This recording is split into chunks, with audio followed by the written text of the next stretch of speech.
Well, good day, everybody. This is Chris of the Ancient Scholar. I wanted to share a quick update with you all. And this has absolutely nothing to do with any educational content whatsoever. So this is just an exciting development. So for the past year or so, I've actually been waiting on the arrival of a new mountain bike. And the specific bike that I've been waiting on is this one here. This is a Transition Spur. My current daily driver is something referred to as a Transition Sentinel, which is something referred to as an enduro or an all mountain bike. So it's a long travel 29-inch wheels, and it has large amounts of travel. It's fairly heavy. I think in its current configuration, it's about a 40-pound bike that I'm riding, and it's just been punishing me. I've been doing a lot of big all-day rides, and as you might imagine, all that additional weight does tend to add up, and the geometry is such that it is a much more downhill-oriented mountain bike. And so I've been, for a couple of years, I've been in the looking at bikes that are more cross-country or trail-oriented, that have some capabilities for technical and downhill kinds of terrain, but also don't compromise when it comes to climbing. And so I'd actually put in an order for this particular bike, the Transition Spur, which is a very light, capable downhill bike, but also very light and capable at climbing. And some people refer to these as down country bikes, kind of like a cross-country bike that is reasonable when it comes to downhill and technical terrain. And like I said, I've been waiting for about a year, and I've been talking back and forth between my local bike shop, and it was looking like maybe in February it would come. So that's another 5 months away. And then the transition representative essentially told a few days ago, my local bike shop, well, what you all need to do is you need to emphasize the E in ETA, that is to say the estimate, and it was strongly insinuated that there would be a significantly longer wait. So I could end up waiting 2 or more years potentially, and that's par for the course. This isn't just a transition thing, problem with Transition as a company. This is a problem throughout the biking industry and many other industries where supply chains are strained. There are lots of difficulties manufacturing components and then transporting those components generally from Taiwan and China over to the United States, and indeed throughout the world. And so it was just looking less and less like I would have a bike within any reasonable amount of time, and he's looking at maybe even possibly like a 3-year wait on getting the bike. And so, as you might imagine, I was fairly gutted. This is obviously a first world problem. Don't feel too sorry for me, right? That I can't get the mountain bike that I want in a reasonable amount of time because of supply chain issues, right? This is very much a first world problem. But be that as it may, a few days ago, a person had ordered another bike that is very similar to the Transition Spur, and I'm going to talk about that. And he was looking at buying it at the end of September, and so essentially that bike had come into the bike shop a few months ago. They were just lucky enough to get one of these in through another company called Santa Cruz Bikes, which is another well-known and highly respected mountain bike company, highly respected in the industry, and they on average have the same issues with delays that Transition, Trek, Specialized, Giant, and all of the other companies in mountain biking are experiencing. But the shop just happened to get this bike in a few months ago, and they had basically it had just been in their inventory because someone had essentially stated that they wanted to purchase the bike, and they just needed some time to get their finances together or what have you. And so they were looking at the end of September, and as it turned out, they were not able to financially swing that. And because I've been waiting for so long and I've been saving up for a couple of years now, I actually had a decent amount of money saved up, and so I could afford it.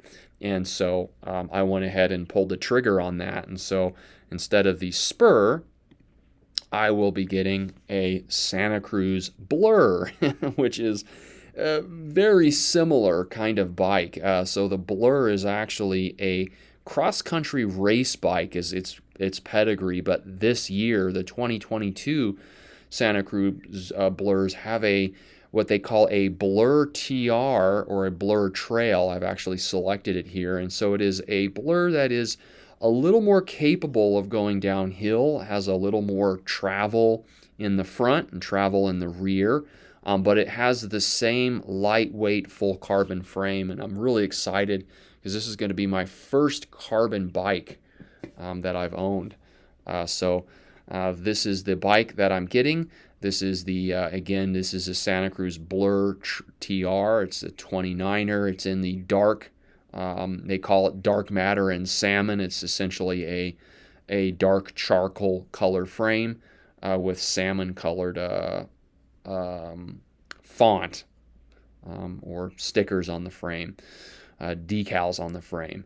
And the way that this works is Santa Cruz has two different types of carbon. They have what they call their C carbon, and then their Gucci high-level carbon, which is known as CC.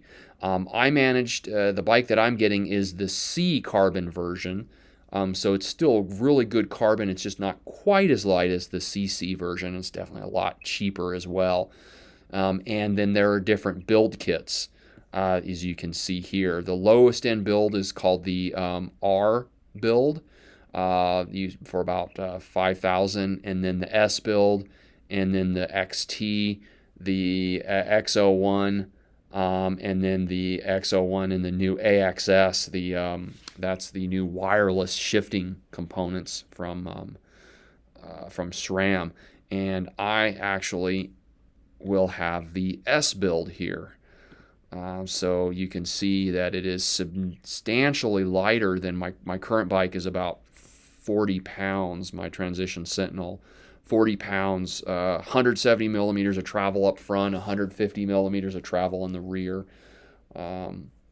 It's a big bruiser of a bike, but you do suffer on those big all day, big mountain days of climbing.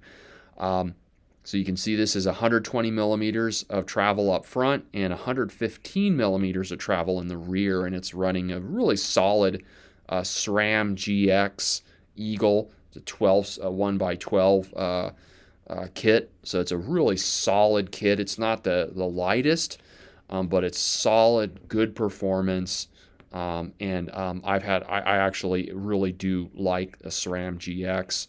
It's got a nice threaded bottom bracket that makes it a little easier to work on. It has great internal routing, so you look at the cables. You see this picture here. Let me select the picture and the color of my bike. You can see the cables go in, and they're routed internally through the frame.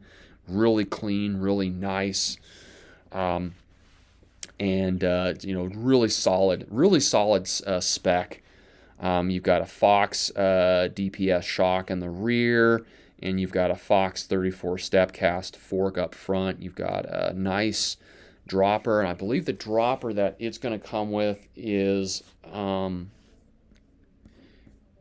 it is the let me see if I can find it here. It is the Reverb, but it has a long travel, so I think it's a 210 millimeter travel, so super long travel on the dropper. You really drop that down and give you options when the terrain gets more technical.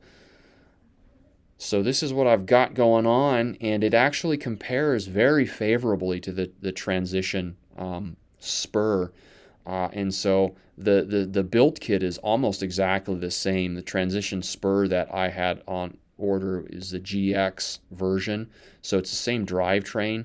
If you look here, it's the same drivetrain, the GX Eagle 12-speed, essentially the same drivetrain.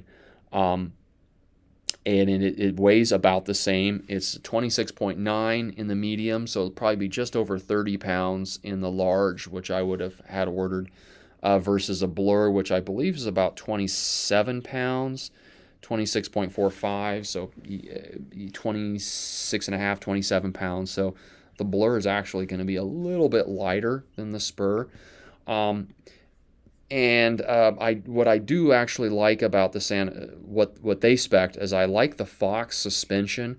There's been a lot of talk about issues with the suspension that comes on the Spur, specifically the SID, where you get a lot of play in the bushing play in the fork. And there's been maybe some concerns about reliability of the SID, whereas I've really had good experiences with Fox products, as far as just good solid performance and reliability. So I'm excited about that. The main differences between these two bikes, aside from just company specific things, both offer a limited lifetime warranty of the frame.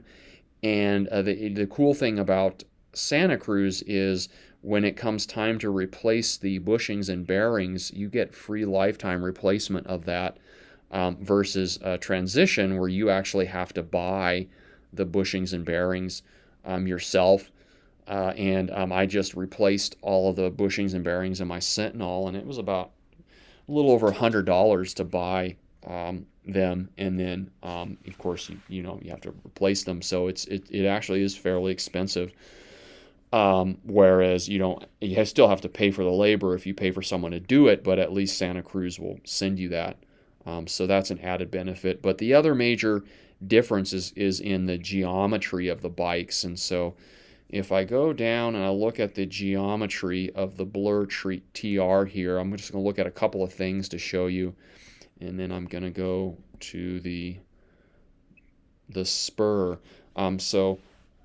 The big things that I'm looking at here are going to be the head tube angle right here and the seat tube angle. And generally, the slacker your head tube angle is, the more capable you are at going downhill, or more comfortable you feel downhill.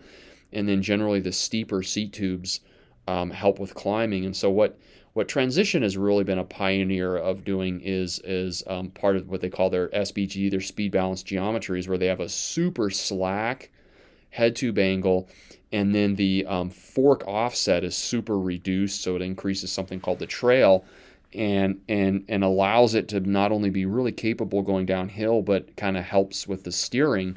But then they really steepen the seat tube angle out to help with climbing, to kind of compensate a bit for the really slack geometry. If you look at this, so you look at the effective seat tube angle, it's 75.9, so almost 76 degrees. It's pretty steep. And then if we look at the head tube angle, it's super slack at 66 degrees, right? This is like a little a shorter travel downhill bike, really, super downhill weapon. But if I look at the Blur, and we look at the seat tube angle on the Blur, you can see that it's 74.9. So it's not quite as steep, but if we look at the head tube angle is about a degree steeper. So it's not going to be just going off of geometry. It may not be quite as capable and competent on the downhills. And so you don't need that super steep seat tube to maybe offset some of that head tube, because it's not as steep. So I think, just looking at it, I think the Blur is going to be probably a better climber. So it's going to probably be better on the climbing. And Santa Cruz bikes generally climb really well. I had a 2016 Bronson that I rode for about a year, and I really enjoyed it. But I was looking for a long travel 29er, and so I sold the Bronson, and that's when I went with the Sentinel. But as far as just reliability, I really enjoyed that Bronson. It was a really, really solid bike, and it was again a long travel bike, kind of enduro mountain oriented, and it was roughly similar to what I have now in that Transition. The other area where I see some differences in the reach, right? So kind of how stretched out you are.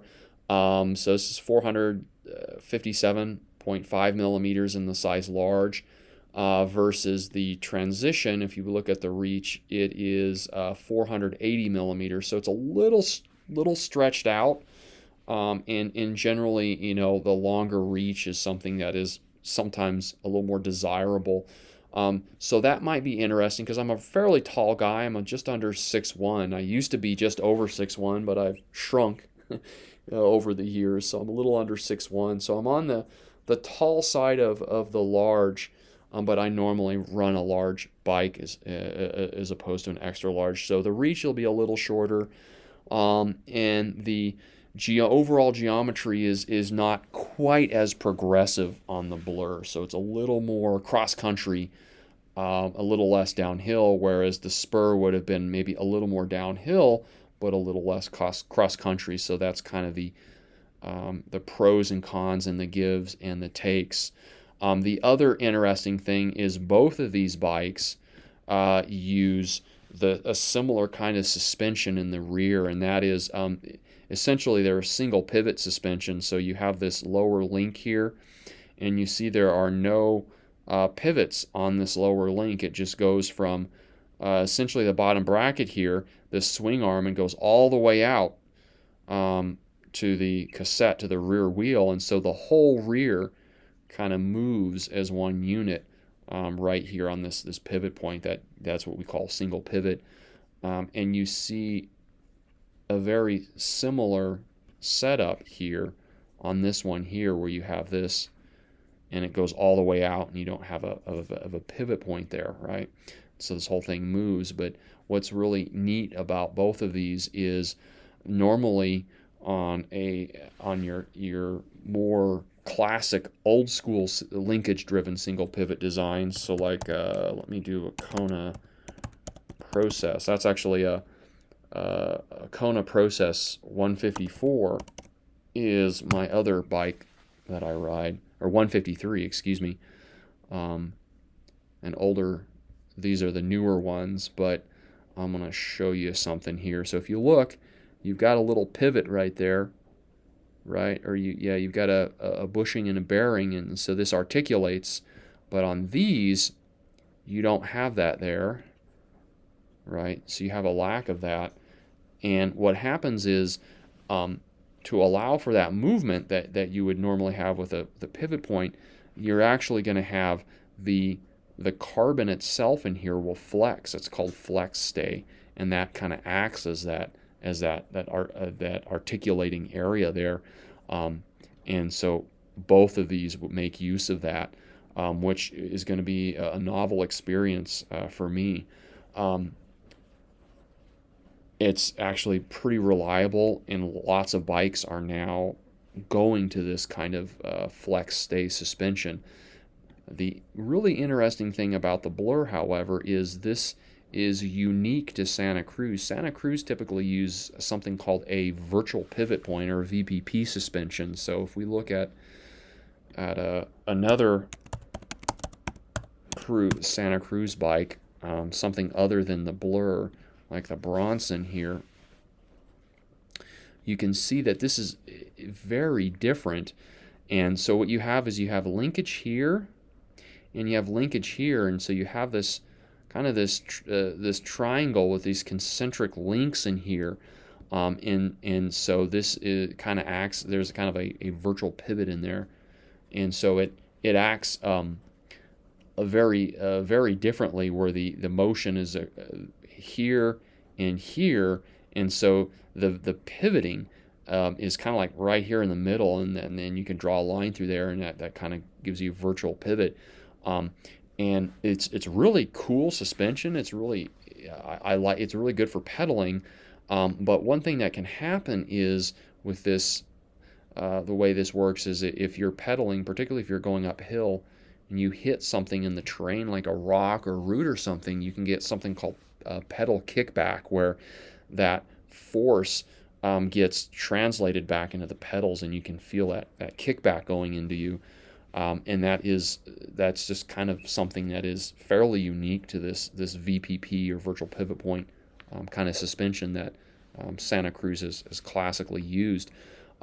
The other thing is it's very good for pedaling, right, and preventing pedaling bob, but it does have that pitfall. What the Blur has done, though, and they actually talk about this. Let me make this a little smaller. They actually talk about this in their new suspension design that they call Super Light, I think is which is kind of confusing because they used to have a bike called Super Light, but in this case it's the actual suspension. I believe they talk about it here. Let me see if I can find this for you all and show you. Let's see here. Here it is, Super Light suspension. And so they kind of give you a little story about it, but essentially what happens is traditionally with the traditional virtual pivot point, you'd have something called anti-squat. Essentially what that is when you have high anti-squat, when you pedal, the pedaling force tends to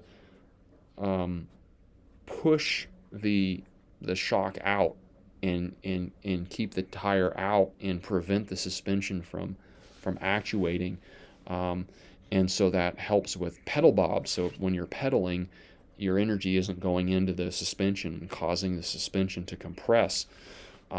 What they've done with their new Blur super light suspension is, instead of the high anti-squat, they've actually built into the leverage ratio, the leverage curve, to provide support and control. So they're not relying on anti-squat anymore. They're actually relying on progressive leverage curves to provide that pedal support, which means hopefully that's going to reduce the amount of pedal kickback that you're getting, and that energy that would normally, some of that pedaling energy that would normally go into keeping the suspension from bobbing, can now just go into the rear wheel, and essentially that's more energy, if you will, more watts are actually going to move the bike around.